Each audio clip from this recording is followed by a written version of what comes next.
Hi, kamusta na po kayo dyan? Today is December 19, 5 days to Christmas. And hindi ako happy kasi hindi natuloy yung mga plans ko. Alam mo naman, grandiose plan na. Pero hindi natuloy yung plan ko. Plano ko kasi uh, most of my December dapat nasa Laguna ako. Alam mo na, ritual natin yan tuwing magpapasko, mag-general cleaning. And doon talaga ang gusto kong tutukan kasi may aso doon. Then wala masyadong lilinis doon. Tsaka yung puno ng bonggambilya doon makalat. So, bagsak na mga dahon tsaka bulaklak ng sundo sa bakuran sa loob. Pag hindi mo yun winalis, sa isang araw nga, pagka nandun ako, ang walis ko, siguro 5. Wala, siguro wala rin ako masyadong magawa. Tsaka nakakakita ako ng dahon, bulaklak sa may ground. Gusto ko walisin. Exercise na din. But anyway, yun ang plan ko sana. Doon ako. And then siguro, all throughout December, doon ako. Kaso, mid of November, inubo tayo. Yung ubo natin, kaibang ubo. Nilagnat pa ako. Pero hindi ako nagpabaya. Unang ubo ko pa lang. Kasi may mga lunch ako sa sa mga high school classmates eh. First week ng December, meron akong lunch. Tsaka second week. So, mid-November nagkaubo ko. Ang naramdaman ko dati kapag mga allergic cough lang, Makati dito. Sore throat. Pero yun sa kanya, konting kati lang dito. Pero mabigat sa dibdib kagad. Parang malaki kagad plema. So, nagpa-doktor tayo. Binigyan ng ng parang, ano ba binigay? I think carbocysteine ang binigay pampaluwag ng plema. Naubos yung gamot, hindi ako gumaling, meron pa din. Tsaka di ko type in doctor, pumunta ako sa kabilang doctor, so binigyan na ako ng antibiotic, pina-x-ray na ako. Another meds na na mucolytic din. Ibang brand naman. Naubos yun, di pa rin ako magaling. Pinalitan niya ng antibiotic. Naubos yun, di pa rin ako magaling. Lumipat ako ng pulmo. Kasi noong una, walang pulmo available eh. Ngayon may pulmo na. Supladita naman. Pinipilit ng doctor. Mag-RT-PCR ako. Sabi ko, meron po akong yung antigen test na kit sa bahay. Sabi, I want the RT-PCR. Sa loob ko, tumigil ka. Ang mahal ng RT-PCR, no? Nagtanong ako sa USD 2.5. Mahal yun sa akin, ibibili ko na lang ng gamot. Tsaka, ang alam ko naman, even if this is COVID, mild na naman ang tama ng COVID ngayon, parang hindi na nakakatakot kasi wala ka naman nababalik na sinusugod sa hospital eh. Maraming inuubo pero wala namang no hospital. So, sayang naman yung money, diba? Bibili ko na lang ng gamot. Anyway, binigyan niya ako ng mga gamot. And then, she told me na magpa-RT-PCR. Hindi ko ginawa. Ang ginawa ko, binili ko yung mga gamot. Ininom ko. Yun ang mga tinitake ko until now. And meron pa din. Nawala lang yung ang hirap nung sipon eh. Yung sipon na tumutulo talaga. Hindi ka makagawa. Tapos parang may kumukuting-ting dito sa loob ng ilong ko ng Makati. Tapos, dahil ang kati nun, i-force mo na suminga. Kasi parang dun, parang ganun ang tendency mo eh, na isisinga mo kasi, Makati sa loob. Alas wala ka na nga sinisinga, Makati pa din. Yun ang inis na inis ako dun. Yun? 2 days yun, tuloy-tuloy na ganun ako. Hatching ako ng hatching. Tapos may kumakaliti sa loob ng ilong ko. Kaya wala akong nagawa dahil naubos lahat yung panyo ko. Hindi ako nagtitisyo kasi masyadong ma-fiber yung tissue eh. Naubos yung mga panyo ko. Kakasinga. Kape tayo. Yung nangyari sa akin, nawala yun, but andito pa rin yung ubo. So, masakit yung likod ko, masakit yung dito sa ilalim ng breast, yung muscles dyan. Siguro dahil kakabuga ng ng ubo.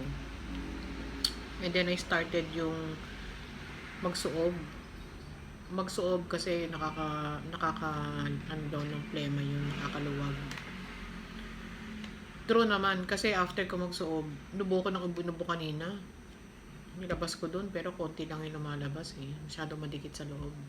Nubo ko ng inubo. Ginaganito ko yung dito ko, yung naka-cuff na ganyan. Ganito ko. Sakit na yung dito ko Una-una wala nang kasing laman yan.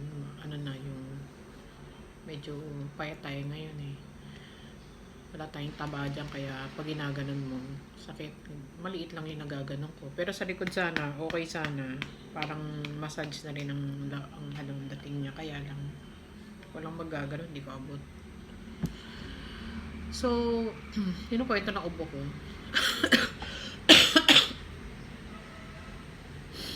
Anyhow, kung hindi naman natutuloy ang plans, wala namang problema dun. That's life, Dapat ready tayo sa lahat ng changes. Gusto ko lang kasi, gusto ko lang sumaya. Ganun. Dito naman sa bahay, may naman tayo nagagawa. Actually, ang masaya dito pag nandito ako yung dalawa. Kasi, syempre, pagod na rin sila sa maghapon. Maghapon na biyahe. Lapit-lapit lang, pero ang layo ng undar mo. Tapos, pagod na rin sa opisina yung mga yan. Syempre, iba rin yung pagkadarating ka sa bahay. May luto na dyan, may gumagalaw na, upo ka na lang, tayo ka na lang, ligo ka na lang. Diba? Iba naman yun, syempre. Okay din naman. Wala, siguro silbi natin talaga. Baka talagang destined na for December. Dito lang ako. Kaya ayan, pakapi-kapi tayo kapag medyo... Alam mo sa isang araw, parang ang kape ko, 4. Konti na yun. Ito lang naman, maliit lang. And then, lumabas ako. Nakabili ako ng turmeric tea sa, sa SM. It's nice. Yung, sabi niya, 10 in 1 herbal tea. So, meron may sambong, may banaba, may peppermint, may pandan, lemongrass, lagundi, malunggay, 10 herbs yun. Magkakasama sa isang Kaya lang, matamis. Kaya, hindi ko madagdagan yung timpla ko. Gusto kong tapangan yung turmeric. Pero pag tinapangan mo, tatamis yung tasa. Kaya, wala. Sa isang ganito, ang ko, siguro half teaspoon na hinip siya, pinantay. Ganun lang. Kaya almost puro tubig na lang din ang iniinom ko. And then even if mainit ang panahon, uminom ako ng hot water. I try to consume 3 liters of water a day kasi yun ang kailangan Even then, medyo matigas tsaka madikit kasi sama na siguro yung matanda na tayo. Kaya siguro bata-bata pa tayo. Walang gamot-gamot yan. Galing yan after 3 days. Pero ngayon hirap tayo magpagaling. Anyway, what is there to complain? This is just cough and cold. Hindi naman to deadly. Tsaka nakapag 2 rounds na ako ng antibiotic prior to this. So, siguro naman okay naman yun. Talaga lang patindi yung ubo. Yung strains ng mga ubo ngayon, hindi katulad ng mga ubo ng araw. Yun lang. For Christmas, wala akong masyadong preparations for Christmas. Alam mo, Christmas na matatanda, hindi na siya hindi na siya exciting Kami nga magkaibigan, nag-uusap nga kami, pareho namin di maramdaman yung Pasko Yun. Now, if you go to malls, malabas ka, mararamdaman mo rin kahit pa paano kasi andun yung yung Christmas carols. And then parang yung mga tao, di ba, masaya. Yung mga shopping, sila. May shopping spirit sila. Ako naman, pag lumalabas lang ako, pag ako lang mag-isa, Usually naman ako lang mag-isa. Ang trip ko lang, paglalabas lang ako, where else? Starbucks lang naman, 'di ba? Doon ka lang naman pwedeng tumambay ng matagal. Bahala ka kung ano gusto mong gawin sa buhay mo doon. Po ka lang doon. Doon ko na dinadaos yung meal ko, sandwich and coffee, and then water. And then, I just stare outside, tingin sa mga tao. There's a lot of things you can do from that. I mean, there's a lot of things na makukuha mo sa pagnood ng tao. Nakakalibang. And then, nakakaano ka din. Go rin sa sarili mo. Maandar din yung thoughts mo. Umilipas yung oras. Then, after that, konting lakad. Kasi again, that's the only way for me to walk. Wala namang ibang lalakaran dito eh. Tabi ko kalsadang mausok. Yun ang katabi ko. Paglabas mo doon, Espanya, main road, lalong mas mausok. And this unit, sarado naman. Kasi nga, mausok. Wala kang ganong lalakaran. So, I just go to the mall. Mahirap naman sa park, tsaka hindi na uso ang park. At tsaka nakakatakot din sa park kasi ang dami din mga nakatambay na mga hindi mo rin alam po ano yung takbo ng isip nila. So, I just go to the mall. But, right now, at saka ng mga nakarang araw, hindi ako lumalabas kasi inuubo ko. Nakakaano umubo sa labas eh. Hindi ka makatodo ng buga kasi nakakahiya. Although nakamask ka na nga, kaya pa rin. And it's tiring to cough. Parang gusto ko na maupo ganyan. Kaya hindi rin ako ganadong lumabas ngayon. Kaya ganon, house tour na. In the morning lumalabas ako, nagpapalengke ako. Still, the same household chores ginagawa ko daily. And yung extra time ko, I try to fix myself. Today, I put on these nails. Pero itong mga nails na to, these are just fake nails. Ano to, this is I think worth 60 or 70 pesos. Pero reusable din to. You can remove it and then use it again. And then I bought falsies, eyelashes na falsies. Fake. This is to mahal, to kasi ang dami nila eh. Good for 1 year use. Wala ka naman mabiling konti lang. So this is 200 pesos. And this one is I think 70 pesos. Woman ganyan naman ng babae, di ba? It's good kasi marami tayong way para i-explore natin yung mga sarili natin. Libangin natin yung mga sarili natin kaysa magmukmuk ka. They say na yung pag-iisa is mukmuk. No, it's not. I've been an introvert. I'm a certified introvert. Napapagod ako sa maraming tao. Kaya yung dati kong job, nasa events ako. Just imagine kung ganong ka-plastic anong ginagawa ko dun kasi puro tao dito, tao dun. Especially kapag nasa event ka na. It's good na yung pwesto ko, nandun lang ako sa secretariat.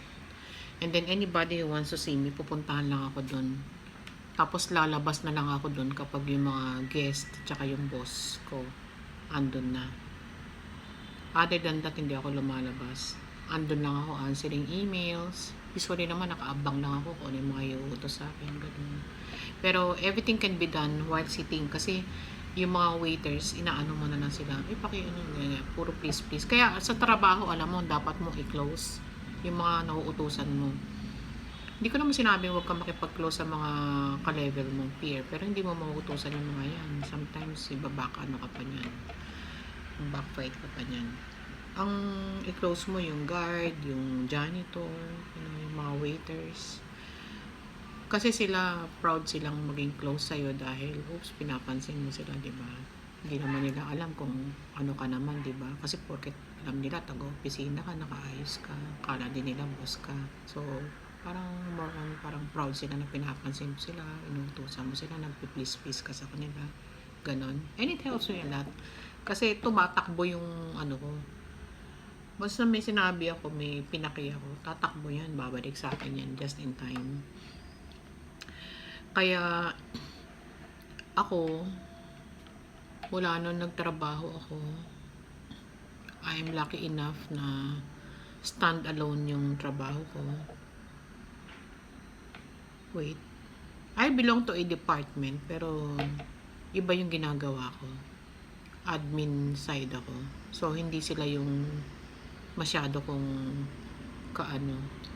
ka-interaction, kundi outside customers.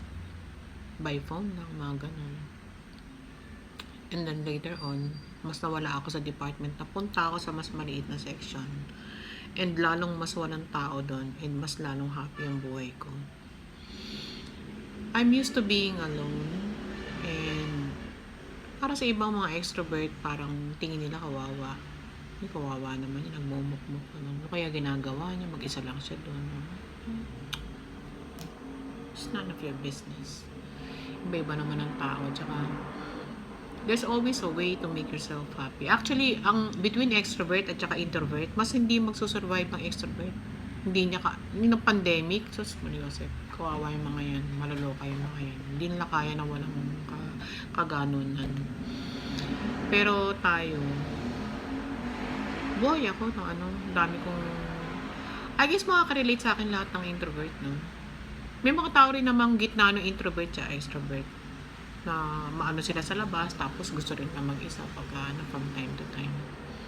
Pero ako, wala nung nasa bahay na lang tayo, retired na tayo. Siyempre, una, namimiss mo yung yung labas. Tapos, hanggang nag-sink in na sa'yo na, talagang, okay, this is it. Wala na akong job. Talaga nasa bahay na lang ako. So, I find my own happiness kung ano yung pwede kong magawa sa sarili ko.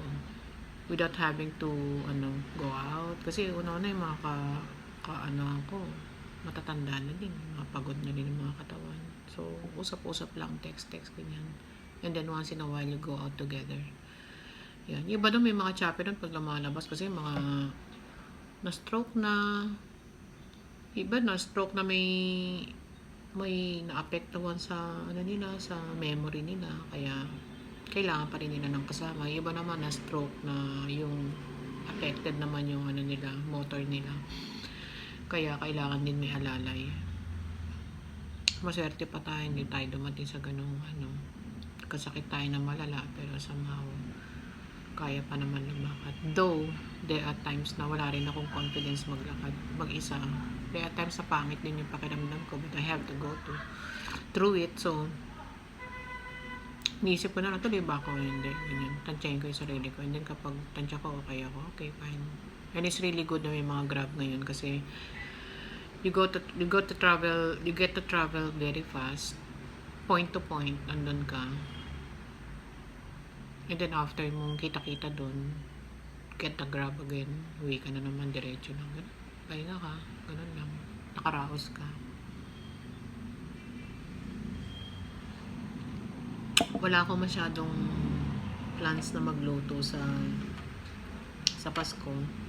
Yung mga nakaraan, paano ko ba ginagawa yung nakaraan? Nung nakaraan, nanghinayang pa ako kasi 3 lang kami sa bahay, tapos dadating yung panganay ko, 4 kami. So, kakalog-kalog kami dito. Ang hina naman namin kumain. Yung dalawang younger, malakas kumain yan. Pero kami mag-asawa, mahina. So, nanghihinayin pa ako sa pera. Ang gagawin ko, kasi one is mahal yung, kunyari, bibili ka ng pasta. Mahal eh. Tsaka, ang isa pa doon, hindi masarap. With the simple ingredients I use, pwede na. Kasi sarili na kami doon sa ganong lasa na ginagawa ko. So, I think sa aming 4, half kilo is okay. May matitira pang dyan. Then, just buy pizza. Bawal na pagkain na naman na yun. Kinakain mo sa nawal. Buy chicken. Ang ginagawa ko pala dati, nagchi-chicken din. Ang luto rin ako. So, Sa damakbaking kalat dyan, naman, di ba? Gana naman ang buhay. Maggisa ka lang, magsangag ka lang ng kanin. Dami na kagad ugasin, tsaka kalat. What more yung mga minamarinate ng mga chicken, di ba? Dahil mong pagdadaanan na process yan bago ilabog sa oil. And then nagpaplano ko dati, pagka order na lang tayo, natamad ako magluto. Pero nauuwi ako sa pagluluto. But this time, parang talagang gusto ko na lang umorder. Kaya masarap hindi yan. Kasi sobrang tinatamad ako. I just wanna sit and, watch TV. Palipasin yung oras. Then eat anyway. Konti lang naman kakainin natin.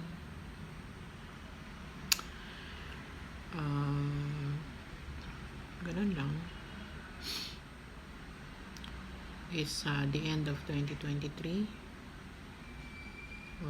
2024 is my 5th year of being a cancer survivor, and I thank God I went this far.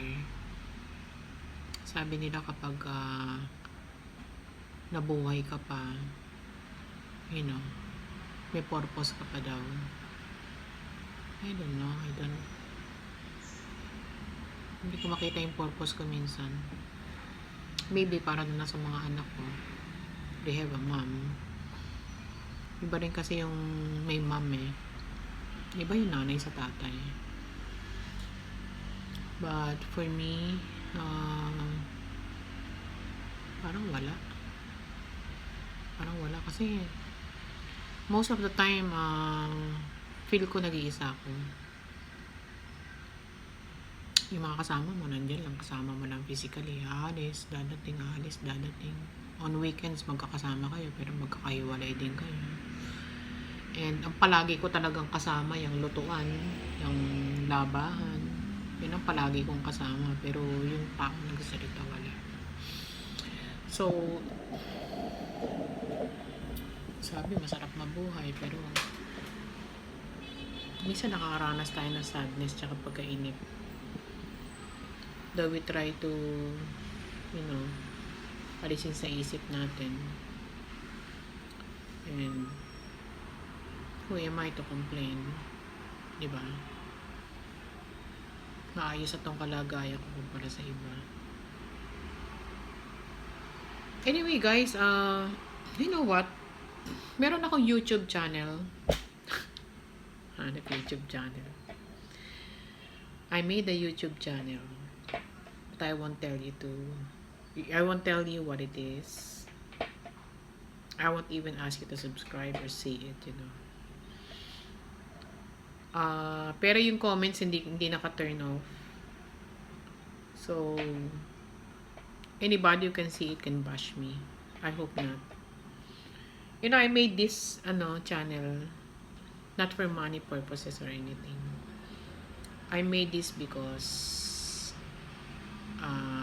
kailangan ko ng kausap. It's for myself.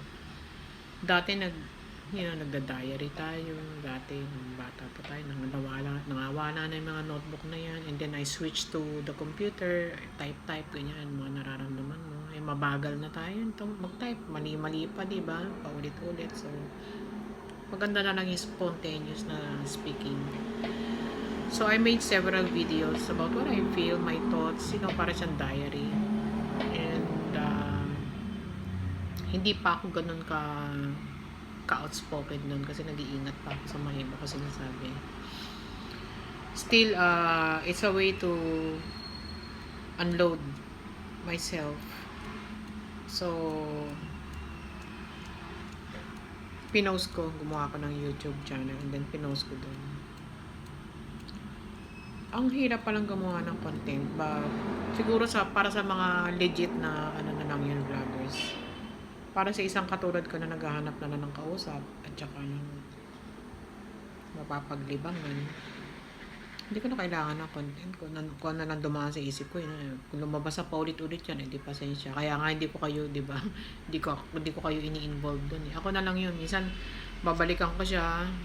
Pinapakinggan ko yung sarili ko, kung yung mga sinabi ko, kung yung laman ng utak ko that day.